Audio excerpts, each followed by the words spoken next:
Fala pessoal, vamos para Lucas 24, último capítulo do Evangelho de Lucas. A ressurreição de Jesus. No domingo, bem cedo, as mulheres foram ao túmulo, levando os perfumes que haviam preparado. Elas viram que a pedra tinha sido tirada da entrada do túmulo. Porém, quando entraram, não acharam o corpo do Senhor Jesus e não sabiam o que pensar. De repente, apareceram diante delas 2 homens vestidos com roupas muito brilhantes. E elas ficaram com medo e se ajoelharam e encostaram o rosto no chão. Então os homens disseram a elas: Por que é que vocês estão procurando entre os mortos quem está vivo? Ele não está aqui, mas foi ressuscitado. Lembrem que, quando estava na Galiléia, ele disse a vocês: O Filho do Homem precisa ser entregue aos pecadores, precisa ser crucificado e precisa ressuscitar no 3º dia. Então as mulheres lembraram das palavras dele e, quando voltaram do túmulo, contaram tudo isso aos 11 apóstolos e a todos os outros. Essas mulheres eram Maria Madalena, Joana e Maria, mãe de Tiago. Estas e as outras mulheres que foram com elas contaram tudo isso aos apóstolos, mas eles acharam que o que as mulheres estavam dizendo era tolice e não acreditaram. Porém, Pedro se levantou e correu para o túmulo. Abaixou-se para olhar e viu somente os lençóis de linho e nada mais. Aí voltou para casa, admirado com o que havia acontecido. No caminho de Emaús. Naquele mesmo dia, 2 dos seguidores de Jesus estavam indo para um povoado chamado Emaús, que fica a mais ou menos 10 quilômetros de Jerusalém. Eles estavam conversando a respeito de tudo o que havia acontecido. Enquanto conversavam e discutiam, o próprio Jesus chegou perto e começou a caminhar com eles. Mas alguma coisa não deixou que eles o reconhecessem. Então Jesus perguntou: O que é que vocês estão conversando? O que é que vocês estão conversando pelo caminho? Eles pararam com um jeito triste e um deles, chamado Cleopas, disse: Será que você é o único morador de Jerusalém que não sabe o que aconteceu lá? Nesses últimos dias? O que foi? Perguntou ele. Eles responderam: O que aconteceu com Jesus de Nazaré. Esse homem era profeta e para Deus e para todo o povo ele era poderoso em atos e palavras. O chefe dos sacerdotes e os nossos líderes o entregaram para ser condenado à morte e o crucificaram. E a nossa esperança era que fosse ele quem iria libertar o povo de Israel. Porém, já faz 3 dias que tudo isso aconteceu. Algumas mulheres do nosso grupo nos deixaram espantados, pois foram de madrugada ao túmulo e não encontraram o corpo dele. Voltaram dizendo que viram anjos e que estes afirmaram que ele está vivo.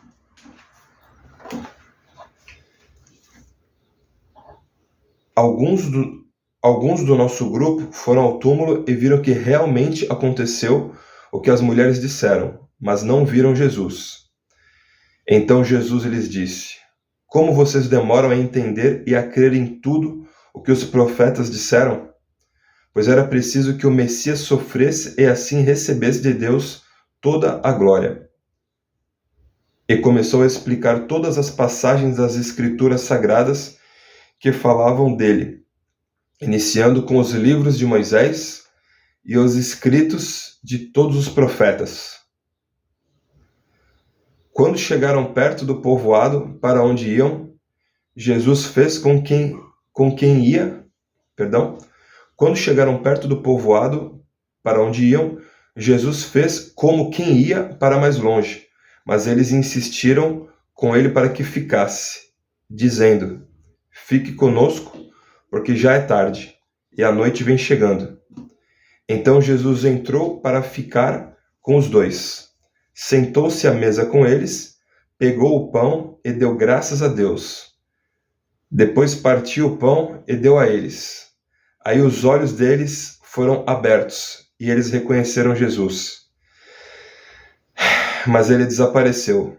Então eles disseram um para o outro: não parecia que o nosso coração queimava dentro do peito quando ele nos falava na estrada e nos explicava as escrituras sagradas?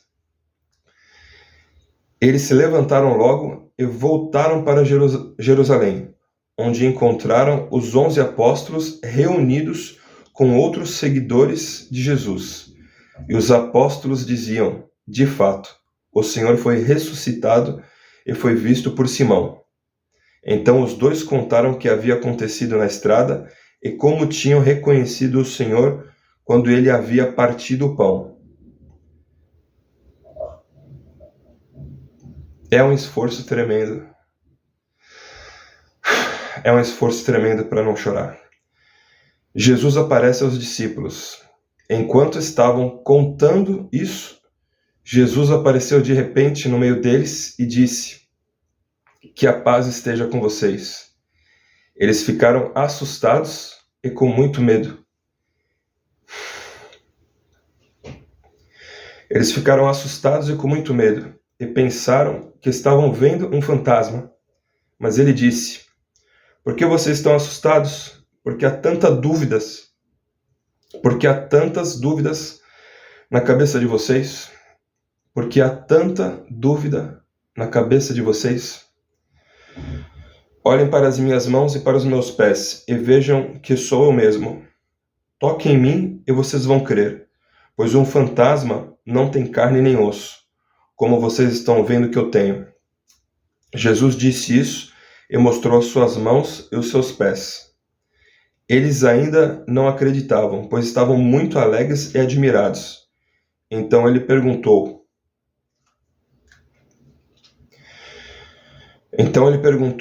vocês têm aqui alguma coisa para comer? Eles lhe deram um pedaço de peixe assado, que ele pegou e comeu diante deles. Depois disse: enquanto ainda estava com vocês, eu disse que tinha que acontecer tudo o que estava escrito ao meu respeito, na lei de Moisés, nos livros dos profetas e nos salmos. Então Jesus abriu a mente deles para que eles entendessem as escrituras sagradas. E disse: o que está escrito é que o Messias tinha de sofrer e no terceiro dia ressuscitar, e que, em nome dele, a mensagem sobre o arrependimento e o perdão dos pecados seria anunciada a todas as nações, começando em Jerusalém. Vocês são testemunhas dessas coisas, e eu lhes mandarei o que o meu Pai prometeu.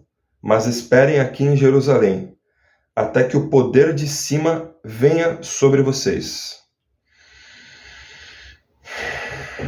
Mas esperem em Jerusalém, aqui em Jerusalém, até que o poder de cima venha sobre vocês. Jesus é levado para o céu. Então Jesus os levou para fora da cidade, até o povoado de Betânia. Ali levantou as mãos e os abençoou. Enquanto os estava abençoando, Jesus se afastou deles e foi levado para o céu. Eles o adoraram e voltaram para Jerusalém cheios de alegria, e passavam o tempo todo no pátio do templo louvando a Deus. É forte demais, cara. É forte demais. Terminamos Lucas 24.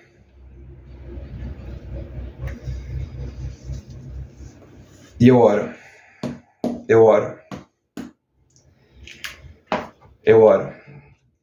Eu gravo esses vídeos aqui para minha filha quando ela ficar grande. Eu gravo esses vídeos aqui para os meus netos e netas, que só Deus sabe se eu vou conhecer, quando eu vou conhecer, neto ou neta, ou netos. Em nome de Jesus Cristo eu oro para que você tenha um encontro real com o Espírito Santo maravilhoso. Não existe amor igual. Não existe alegria igual. Não existe prazer igual. Não existe. Não existe.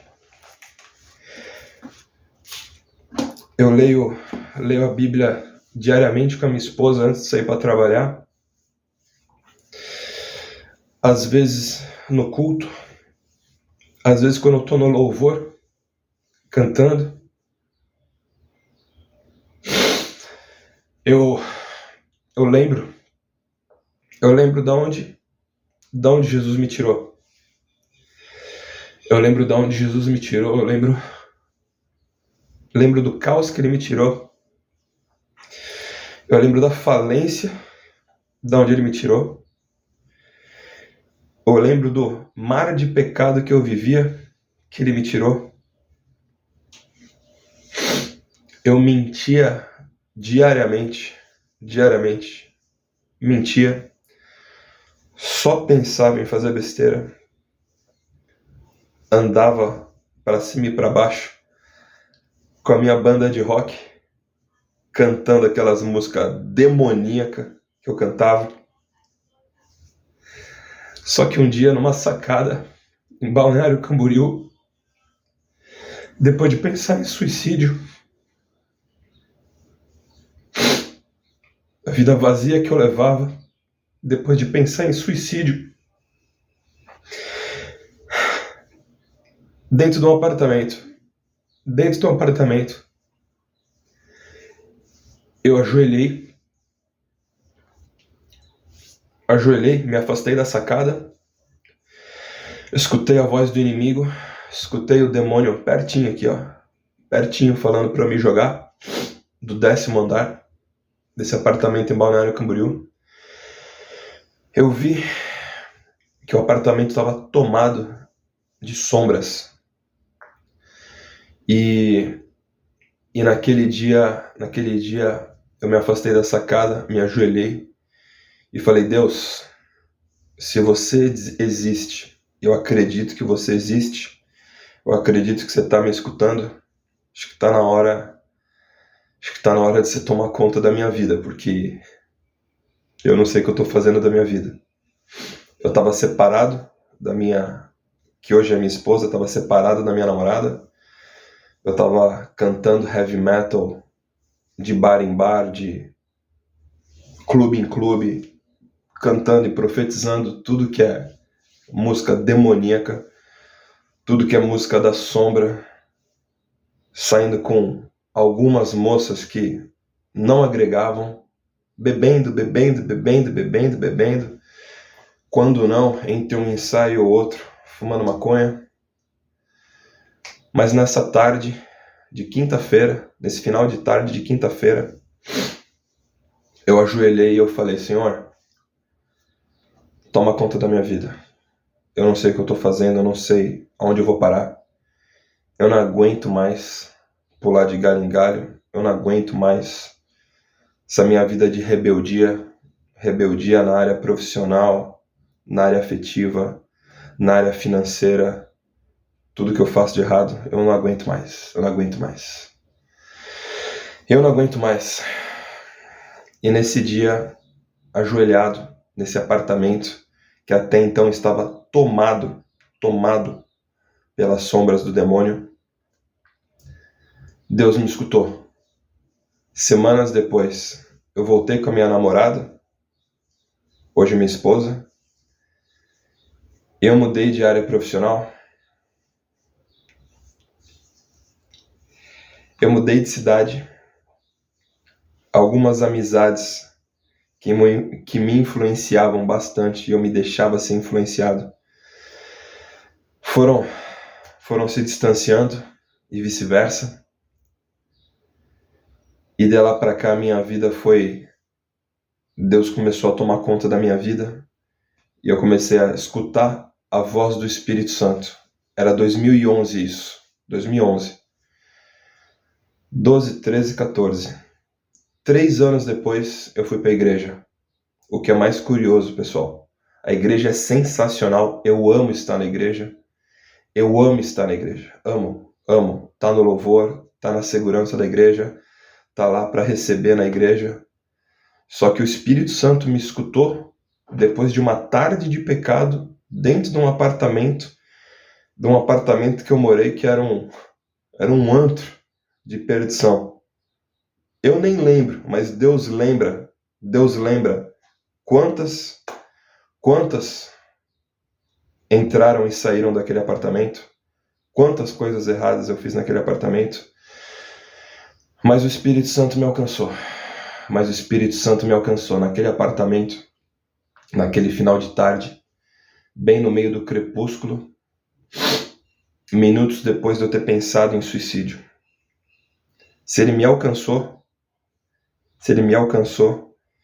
ele pode te alcançar. Basta você dobrar o seu joelhinho. Só isso, pessoal. Só isso.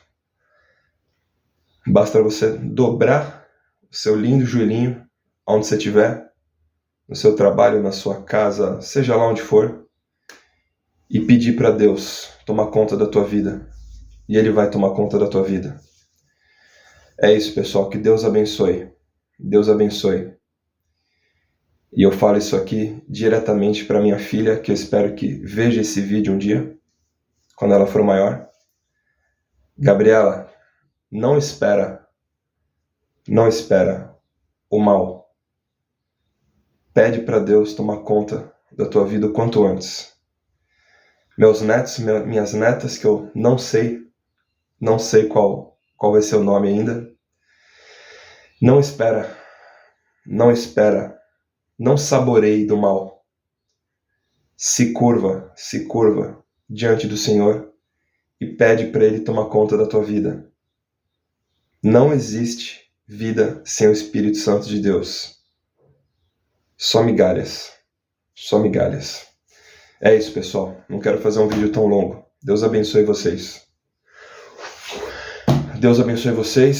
Seja lá qual o problema que vocês estão passando, curva o seu joelhinho, coloca a sua testinha no chão, se ajoelha e pede: Jesus, me alcança, toma conta, e Ele vai tomar conta de você.